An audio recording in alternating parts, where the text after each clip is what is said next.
Look around yourself, can't you see this wonder spread in front of you?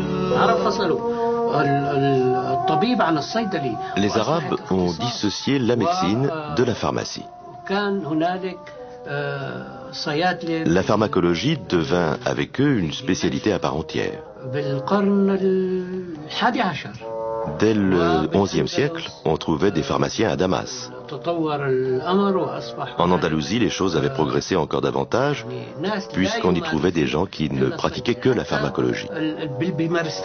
On cite dans un de ces bimaristans une pharmacie dirigée par un chef pharmacien, le cheikh des pharmaciens, ce qui suppose qu'il avait des aides pharmaciens. Là, nous n'avons pas de témoin face à nous de ce grand apport de la médecine arabe, mais qu'il ne faut pas négliger, qui est très important, qui est celui dans le domaine de la pharmacopée, des plantes. Et là, il y a vraiment un apport de différentes régions. La situation politique du monde arabe qui l'a favorisé. Il y a non seulement l'héritage grec, grâce notamment à la matière médicale de Dioscoride, qui était transmise en arabe très tôt, mais aussi des apports venant de l'Inde, d'Iran. Et donc il y a vraiment un accroissement considérable des connaissances en matière de botanique et de pharmacopée. À Cordoue, à la même époque, Aboul Qasim al-Zahraoui fait avancer la science de la chirurgie et des instruments chirurgicaux. Aboul Qasim Zahraoui, connu en latin sous le nom d'Aboul Cassis, est l'auteur d'un ouvrage de chirurgie très célèbre, le traité d'exposition des matières.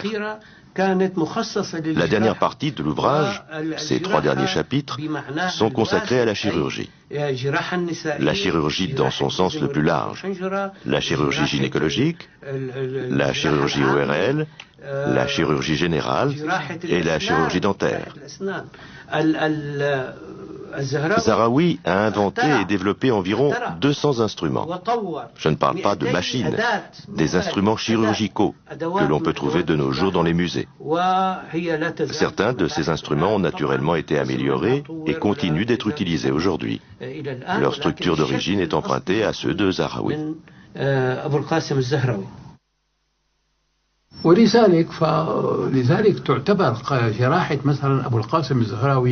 L'art d'Aboul Qasim Zahraoui était à la pointe de la chirurgie de l'époque. Les Européens lui ont emprunté plus d'une méthode.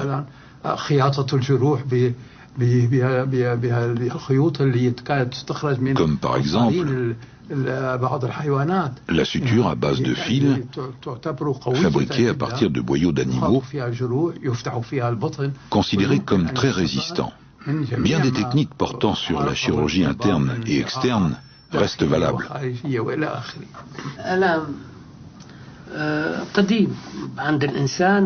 La douleur est aussi vieille que l'homme. Ce dernier a toujours essayé d'expérimenter les herbes. Par expérience, il a pu découvrir un certain nombre de plantes analgésiques. Mais le fait est que ce sont les Arabes qui ont découvert l'éponge soporifique, à savoir l'anesthésie pendant les opérations chirurgicales.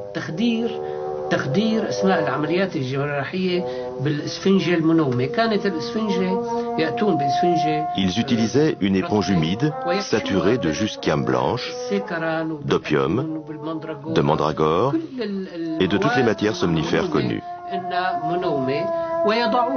Ils la mettaient sur le nez du patient. Le patient, paraît-il, s'endormait et les opérations douloureuses pouvaient être pratiquées pendant son sommeil. Les Arabes ont également pratiqué la dissection. La dissection est la base de la chirurgie. Le chirurgien doit étudier l'anatomie avant de pratiquer la chirurgie sur l'homme. Aux Arabes revient le mérite d'avoir découvert des aspects anatomiques mal compris par les anciens. À titre d'exemple, la mâchoire inférieure. Les anciens disaient qu'elle était composée de 2 parties séparées par une espèce de couture. Abdel Latif el-Baghdadi est venu contredire cette idée en affirmant, avec tout le respect dû à Galien, l'œil est plus sûr que l'oreille ou les récits rapportés. Nous avons vu de nos propres yeux dans les cimetières du Caire des milliers de mâchoires inférieures d'une seule pièce.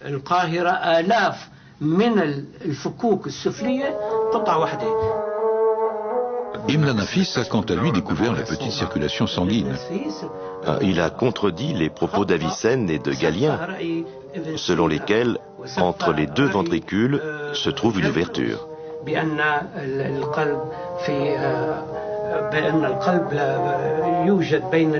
Il a affirmé que la cloison qui sépare les 2 ventricules est sans ouverture aucune.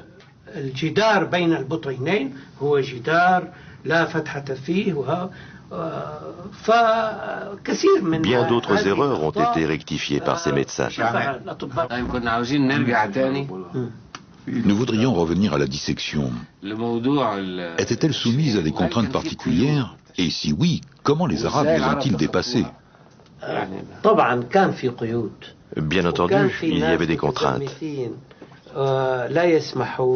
y avait des puritains qui refusaient la dissection.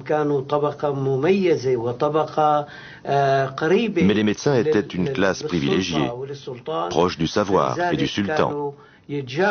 Alors ils passaient outre et disséquaient quand même. Comment Ibn Nafis aurait-il pu savoir que la cloison entre les 2 ventricules est sans ouverture s'il n'avait pas pratiqué la dissection et constaté la chose de visu? Look around yourself, can't you see this wonder spread in front of you?